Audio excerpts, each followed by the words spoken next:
Mga mabakal nin burak nagpuon ng magruso sa Naga City People's Mall. Presyo kan burak naglangkaw na sa rung aldaw antes an Todos Los Santos. Live hali sa Naga City People's Mall nakatutok si Jessica Calinok. Jessica.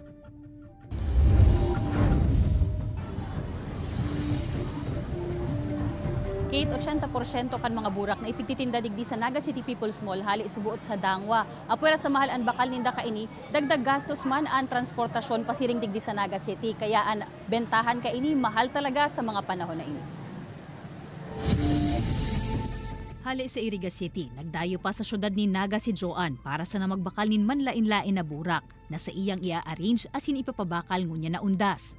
Naglangkaw subuot nin 30% ang presyo kan burak sa Iriga. Kaya sa Naga na sana siya na makalkaini. Home base lang po yung aking gawa, kaya para mas kumita, dumadayo pa po ako dito.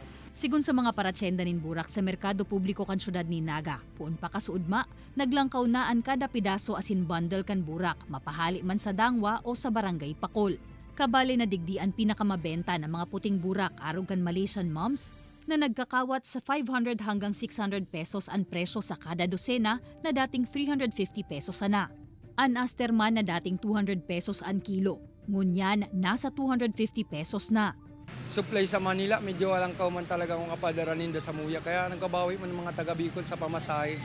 May mga arranged naman na burak na mababakal na ang presyo depende sa sukol. Dahil naman po yan siguro mabago ta, dakol man po ang supply ng burak.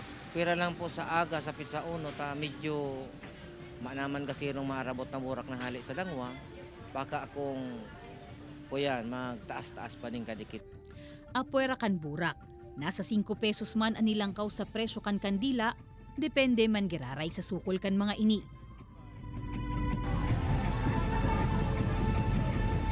Sa ngunyan, Kate, may mga nagahabol pa man na magbakal nin burak digdig wani nagpapa-arrange igwaman nin mga nagbabakal nin per pidaso o per dozen kaini. Ining mga tindahan digdig, Kate, sa Naga City People's Mall mabukas subuot 24 oras na hasta sa aga.